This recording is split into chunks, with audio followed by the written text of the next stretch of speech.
हमारी भारतीय संस्कृति में और हमारे सनातन धर्म में ऐसी बहुत सारी पौराणिक मान्यताएं और धर्म ग्रंथों से संबंधित अनेक प्रकार की पौराणिक कथाएं एवं मान्यताएं जो है वो मानी जाती हैं, जिनसे व्यक्ति अपने आप को बहुत ही सुरक्षित महसूस करता है और कहीं ना कहीं उसका सकारात्मक प्रभाव भी उन मान्यताओं से व्यक्ति विशेष पर पड़ता है। आज मैं आपको बताने वाला हूं कि एक ऐसे मुनि के बारे में अगर आप छोटी सी लाइन, अगर छोटी सी शब्द या छोटी सी चीज अगर घर के बाहर लिखते हैं तो आप सर्प से बचे रहेंगे। आपके घर में कोई भी आक्रामक जानवर घर के अंदर नहीं प्रवेश करेगा। ये अक्सर जो है लोग लिखा करते हैं।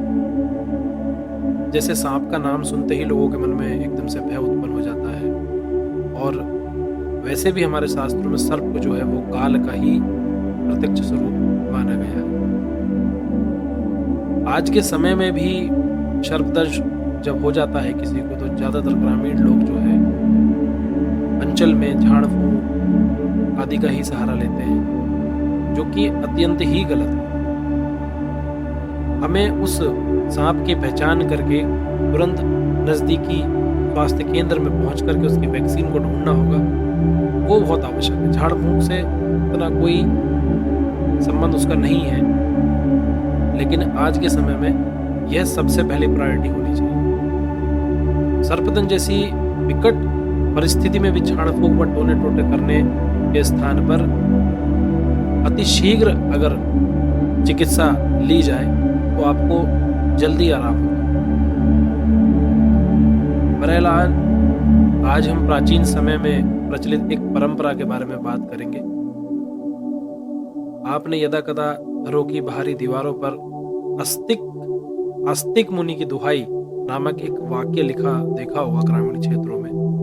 तो ग्रामीण अंचलों में इस वाक्य को घर की बाहरी दीवार पर लिखा जाता है। आमतौर पर ऐसा आपने ग्रामीण क्षेत्रों में देखा होगा,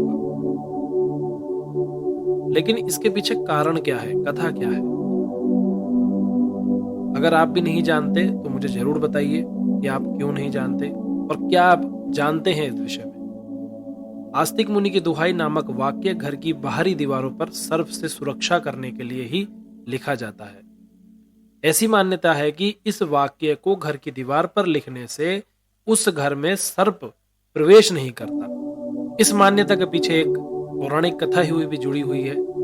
कलयुग के प्रारंभ में जब ऋषि पुत्र के श्राप के कारण राजा परीक्षित को तक्षक नामक नाग ने जो है वो डस लिया था, तो इससे उनकी मृत्यु हो गई थी। जब ये बात राजा परीक्षित के पुत्र जन्मेजय को पता चली तो उन्होंने क्रुद्ध होकर अपने पिता की मृत्यु का बदला लेने के लिए इस संसार से समस्त नाग जाति का संहार करने का एक सर्पृष्ट यज्ञ का आयोजन कर दिया। इस सर्पृष्ट यज्ञ के प्रारंभ के कारण संसार के कोने कोने से नाग व सर्प स्वयं ही आकर उस यज्ञाग्नि में भस्म होने लगे। तो उस यज्ञाग्नि में जो है सभी जगह के सर्प आकर के स्वयं ही नष्ट होने लगे थे, भस्म होने लगे थे। इस प्रकार संपूर्ण नाग जाति का नष्ट होते देख आस्तिक मुनि से जाकर अपने संरक्षण की प्रार्थना जो है वो नागों ने की। नाग जाति को जब लगा कि अब हमारा संपूर्ण नाश हो जाएगा, हमारा नाश हो जाएगा, हम सब नष्ट हो जाएंगे, तो उन्होंने आस्तिक मुनि से इसकी चर्चा की और उनसे संरक्षण हेतु प्रार्थना की। उनकी प्रार्थना से प्रसन्न होकर आस्तिक मुनि ने नागों को बचाने से पूर्व उनसे एक वचन लिया कि जिस स्थान पर नाग उनका नाम लिखा देखेंगे उस स्थान में वो प्रवेश नहीं करेंगे और उस स्थान से 100 कोस दूर रहेंगे।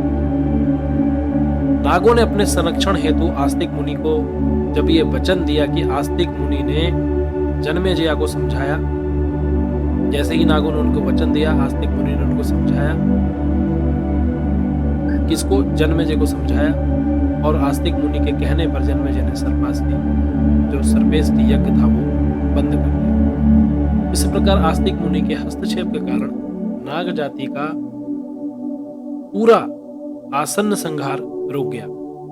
इस कथा के अनुसार ऐसी ही मान्यता प्रचलित है कि आस्तिक मुनि को दिए वचन को निभाने के लिए आज भी सर्प उस स्थान में प्रवेश नहीं करते जहां आस्तिक मुनि का नाम लिखा होता है। इस मान्यता के कारण अधिकांश लोग सर्प से रक्षा करने के लिए अपने घर की बाहरी दीवारी पर, अपने घर की दहलीज पर जो है आस्तिक मुनि की दुहाई लिख दिया करते हैं कि आपको आस्तिक मुनि की दुहाई है, आप इस घर में प्रवेश नहीं करेंगे।